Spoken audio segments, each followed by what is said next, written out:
between the different parties which are represented here. So this is an open letter to His Excellency Dr. William Samoei Ruto, CGH, President of the Republic of Kenya, Commander-in-Chief of the Kenya Defence Forces, and party leader of the United Democratic Alliance.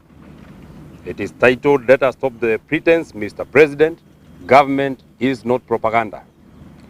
In exercising our constitutional duty as leaders and citizens under Article 1, Article 3, Article 10, Article 73, Article 129, Article 131, and Article 258 of the Constitution of Kenya, and in response to the recent open letter issued by senior officials of the United Democratic Alliance Party against His Excellency President Uhuru Kenyatta, we write this letter in defense of the Constitution, constitutional accountability, democratic governance, national unity, and the sovereignty of the people of Kenya.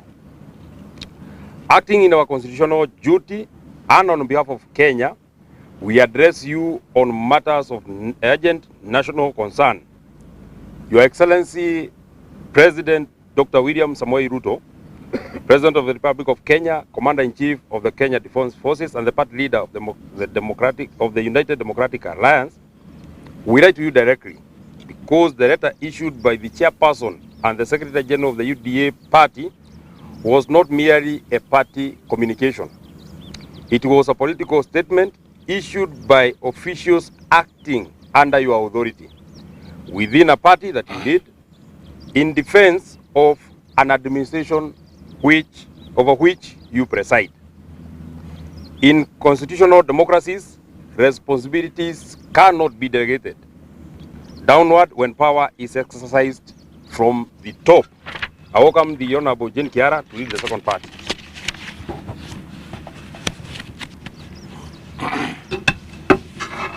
The presidency carries both authority and accountability. The officials who signed that letter were not writing on behalf of the ruling party and by extension in defense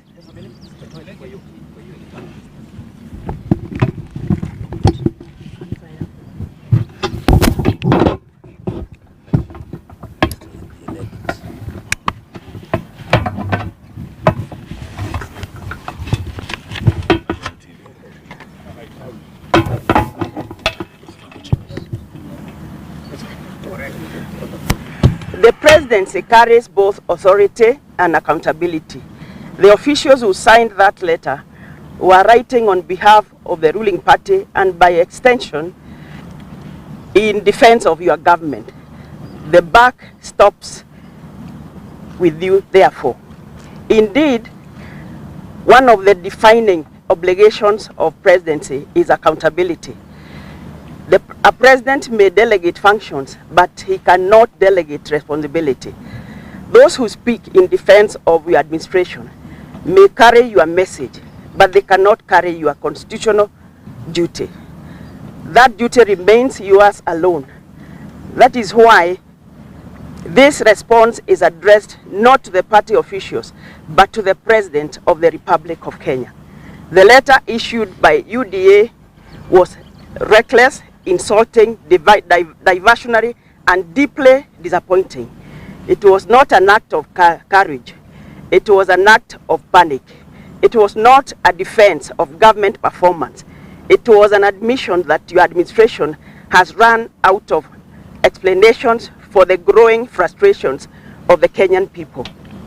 More troubling, however, was its attempt to drag the country back into the politics that Kenyans deliberately rejected when they enacted the Constitution of 2010, which you opposed anyway. The Constitution was designed to unite Kenyans, not divide them. It was intended to move our nation away from the dangerous habit of constructing political enemies, mobilizing grievances, and pitting citizens against one another for partisan advantage.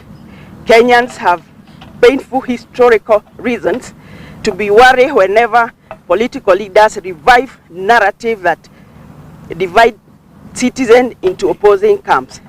The country has not forgotten the toxic 41-against-1 political rhetoric that became associated with the highly polarized atmosphere surrounding the 2007 general election. That period culminated in one of the darkest chapters in our national history, resulting in deaths of more than 1,300 Kenyans, the displacement of hundreds and thousands of citizens, the destruction of property, and deep national trauma whose effects continue to be felt by many families and internally displaced persons to this day. Your Excellency, your name has frequently featured in public discussions, political analysis, and international legal proceedings relating to that period. Whether viewed through the lens of history, politics, or national reconciliation, the lesson is unmistakable.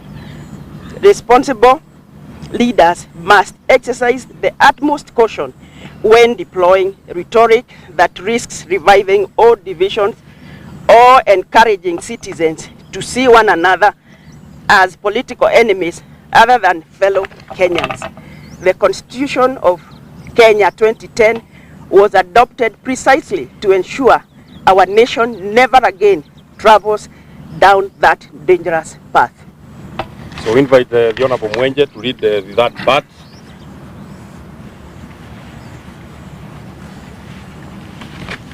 Thank you. The repeated effort by senior officers within the ruling party to frame Kenya's challenges through the lens of political enemies, former leaders, and manufactured conspiracies risks deepening regional, political, generational, and social divisions at a time when the country desperately needs unity, healing, and national purpose. As President, your oath of office obligates you to be a symbol of national unity, not a participant in division. It requires you to bring together, not encourage us versus them, political culture that undermines national cohesion and weakens confidence in public institutions. A president is elected to lead the entire nation, not one section against the other. The Constitution does not recognize government supporters and government opponents as separate classes of citizens. It recognizes only Kenyans equal in dignity and entitled to equal protection under the law. Mr. President, Article 131 of the Constitution declares that the President is the head of state and government, a symbol of national unity and a person required to promote and respect the diversity of the people and communities of Kenya. Article 10 binds all state organs and public officers to national values and principles of governance, including patriotism, human dignity, equity, social justice, inclusiveness, integrity, transparency, and accountability. Article 73 further reminds every state officer that authority assigned to a state officer is a public trust to be exercised in a manner that brings honor to the nation, promotes public confidence in the integrity of the office, and serves the people rather than the officer.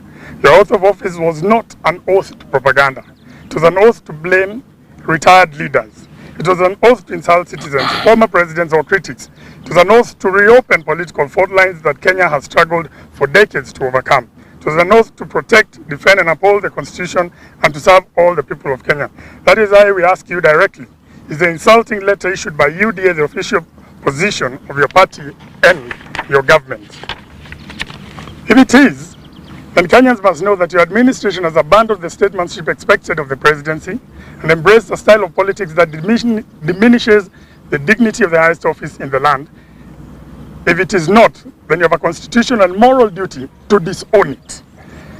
Mr. President, another troubling feature of this administration has been the growing tendency to delegate serious matters of national importance to junior political officials and party functionaries. Questions starting on the economy, public debt, healthcare, constitutional freedoms, national cohesion, and the future of the republic deserve answers from the nation's highest office, not from political surrogates. Leadership requires ownership. Accountability cannot be outsourced. The people of Kenya elected a president, not a chain of spokespersons. The more critical the issue, the greater the obligation of direct presidential accountability. Equally troubling is the increasing participation of cabinet secretaries in overt partisan political measures as state officers entrusted with the administration of government ministries on behalf of the people of Kenya. Their constitutional duty is to implement public policy professionally, impartially, and in accordance with the law. The growing spectacle of cabinet secretaries functioning as political campaigners risks blurring the distinction between the state and the ruling party. Public office must never be converted into an instrument of partisan political mobilization. Constitutional governance requires state officers to serve the republic rather than political parties and to place the public interest above partisan interests. When cabinet secretaries spend increasing amounts of time engaging in political rallies, partisan messaging and electoral mobilization, legitimate questions arise regarding the constitutional boundaries between governance and campaigning. Kenya deserves a government focused on solving national problems, not one permanently trapped in campaign mode. Our fourth part would be led by Commissioner Mohammed Ali. Let us stop the pretense. William Ruto was not a stranger in the Jubilee administration. He was not an opposition leader. He was not a commentator watching government from the roadside. He was the Deputy President of the Republic of Kenya for 10 years. He sat in the cabinet. He defended the government policy. He launched projects. He campaigned on Jubilee achievement. His supporters even called him a co-president. Therefore, when UDA attacks the previous administration, it is attacking a government in which William Ruto was the second highest ranking official. If there was a debt, William Ruto was there. If there were stalled projects, William Ruto was there. If there was corruption, William Ruto was there. If there was success, William Ruto was there. If there were failures, William Ruto was there. You cannot sit at the dining table for 10 years, enjoy the meal, then later claim you are merely passing by the kitchen. President Uhuru Kenyatta handed over power peacefully in September 2022. He attended your inauguration, congratulated you, and retired. That is constitutional democracy. That is statesmanship. The questions Kenyans are now asking is simple. If President Uhuru Kenyatta retired in 2022, why is UDA still campaigning against him in 2026? The answers appear obvious. Your administration is attempting to manufacture political enemies because it can no longer convincingly defend its record. Kenyans were promised lower taxes, cheaper unga, affordable fuel, jobs for the youth, affordable health care, dignity for hustlers, and a government that will understand ordinary suffering. Instead, many Kenyans are experiencing high taxation, rising fuel cost, expensive electricity, uncertainty in healthcare, struggling businesses, unemployment, police excess, abduction, growing public frustration, and endless political messaging. Even more troubling is the shocking reality that the criminal violence and political intimidation have become intertwined with law enforcement operations. Across several public demonstrations and political gatherings, citizens have reported circumstances in which it has become difficult to distinguish between lawful police operations and organized groups of political goons operating with apparent protection, coordination, or impunity. Such violations strike at the very heart of the constitutional democracy. A professional police service derives its legitimacy from impartiality, discipline, and fidelity of the law. When citizens lose confidence in the distinction between lawful policing and political intimidation, the rule of law itself is weakened. Kenya is a state party to the Rome Statute, and by virtue of Article 2.5 and 2.6 of the Constitution, the principles of international law form part of the law of Kenya. International law recognizes the grave dangers posed when organized violence against civilians is tolerated, encouraged, or carried out through irregular actors operating alongside state institutions. Your administration bears a constitutional duty to ensure that the National Police Service remains professional, independent, accountable, and entirely separate from any form of organized political violence. A mother in the market does not feed her children with propaganda. A border rider does not fuel his motorcycle with blame games. A graduate without work does not pay rent with slogans. A patient denied treatment does not survive on press statements. Our fifth part will be led by the Honorable Clive Isairo. Thank you. UDA claims that you stabilized the economy. Stabilized for whom? Certainly not for the ordinary Kenyan struggling under debt, taxation, joblessness, and economic uncertainty. Kenyans do not eat statistics, they eat food. They judge leadership by the price of unga, fuel, rent, school fees, medicine, and electricity.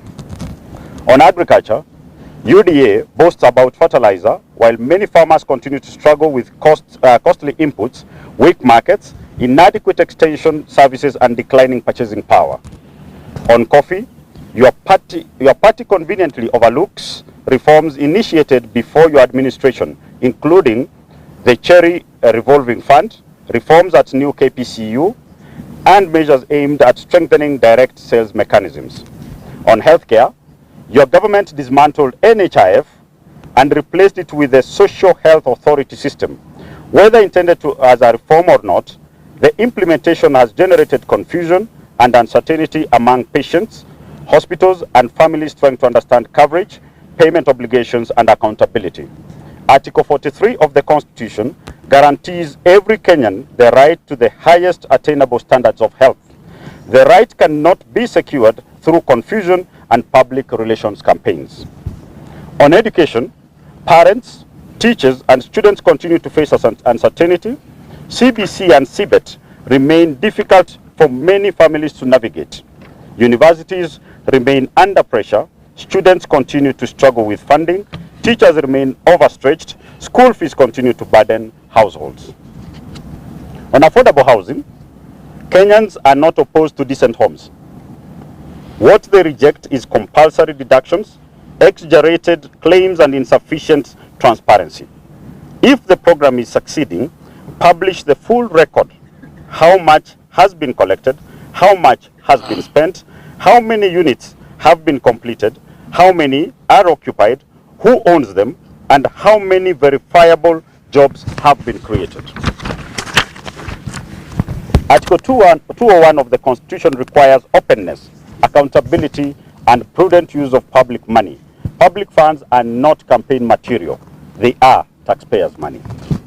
Mr. President, constitutional government is measured not merely by the policies it announces, but by its fidelity to the rule of law and its development track record. Increasingly, Kenyans are witnessing a troubling pattern in which court orders are treated as inconveniences rather than binding commands of the law. The recent controversy surrounding the proposed Ebola quarantine facility in Laikipia illustrates this concern. When the High Court issues orders halting implementation of the proposal, pending determination of the legal challenge before it, the issue ceased being a political debate and became a constitutional obligation. Court orders are not suggestions. They are binding directives issued in the name of the people of Kenya. A government committed to constitutionalism demonstrates respect for judicial authority even when it disagrees with the judicial decisions. Selective compliance with court orders undermines the rule of law, weakens public confidence in institutions, and encourages a culture of impunity that no democracy can afford. The Constitution establishes no office, including the presidency, above the law. Respect for judicial decisions is not a sign of weakness. It is one of the clearest demonstrations of constitutional leadership. On public debt, your administration cannot continue blaming borrowing while continuing to borrow. It cannot continue increasing taxes while claiming to protect hustlers. Leadership requires responsibility, not selective memory. On youth protests and public criticism, claims that young Kenyans are merely being incited underestimate an entire generation. Young people do not need politicians to tell them whether they are unemployed. They do not need opposition leaders to tell them whether food prices are high. They experience these realities every day. Finally, we have the Deputy Minority Leader of the Senate, Senator for Kitui, Senator Enoch Wambua. Article 33 of the Constitution of Kenya 2010 protects freedom of expression. Article 37 protects the right to assemble, demonstrate, picket, and present petitions. Article 38 guarantees every citizen the right to make political choices, participate in political activities, and engage freely in the democratic process. Article 238 requires national security to be pursued in compliance with the law and with utmost respect for human rights and fundamental freedoms. These constitutional guarantees cannot coexist with intimidation, unlawful force, abductions, suppression of dissent, or the criminalization of legitimate political participation.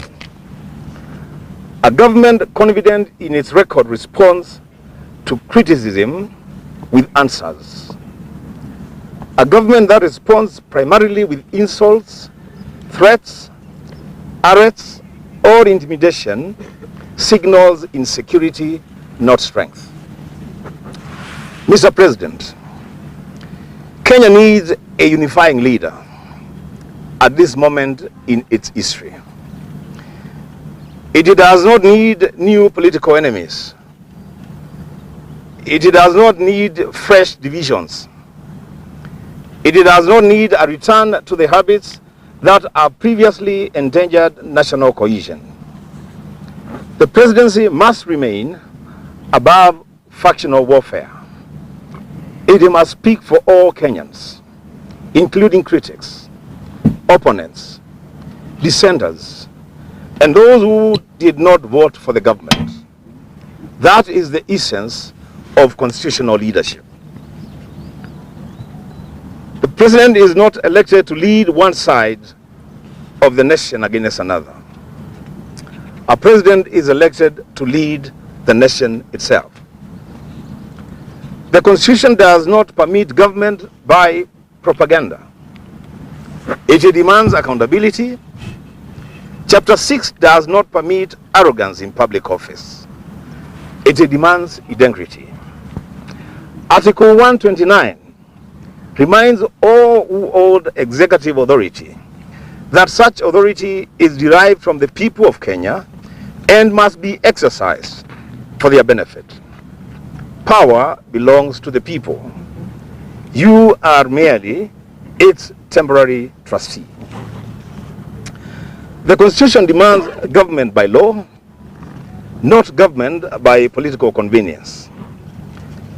It demands obedience to court orders, respect for constitutional freedoms, accountability in public office, and fidelity to democratic principles.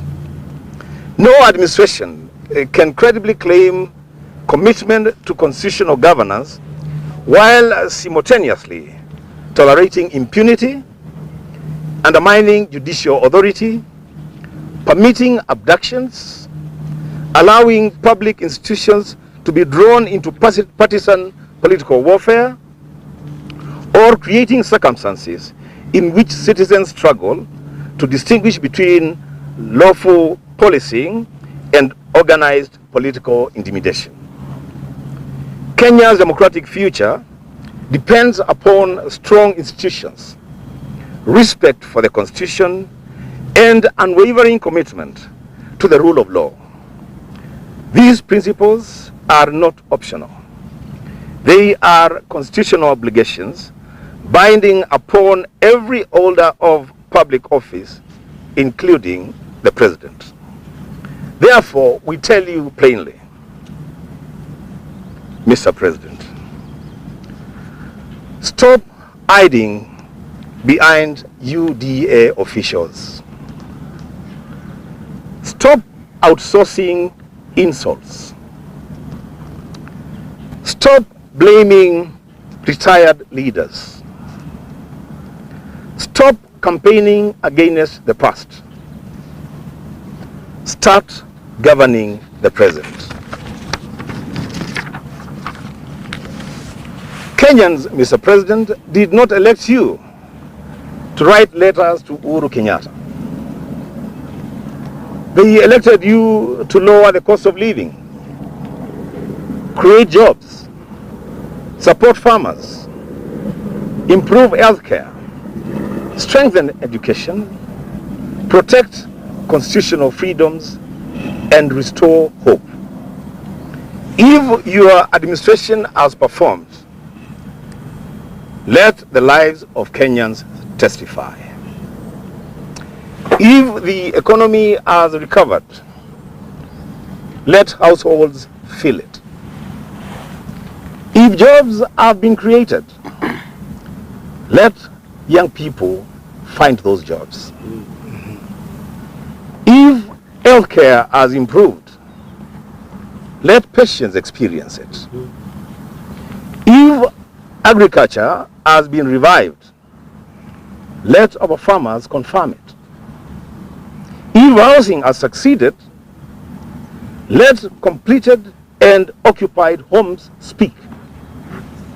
But do not ask suffering citizens to ignore their pain because UDA has written yet another political letter. Let us stop the pretense. Let us stop pretending William Samoei Ruto was not deputy president for 10 years. Let us stop pretending today's challenges were created entirely by retired leaders. Let us stop pretending propaganda can reduce the price of unga. Let us stop pretending slogans can lower electricity bills. Let us stop pretending blame games are leadership. The people of Kenya are awake, Mr. President. They can see, they can remember, they can compare. Today, William Samoei Ruto is president. UDA is the ruling party. Kenya Kwanza is the government. The responsibility is yours. No excuses, no scapegoats, no endless campaigns. Govern, Mr. President. I thank you. That will be the end of our statement. Over and above this statement, you get signed copies of the members who endorsed this particular statement. It has been signed by at least 50 members of parliament. We have agreed amongst ourselves that this statement is very exclusive and it communicates the spirit of the message that we wanted to send across. So asanteni sana, thank you very much and have a good day.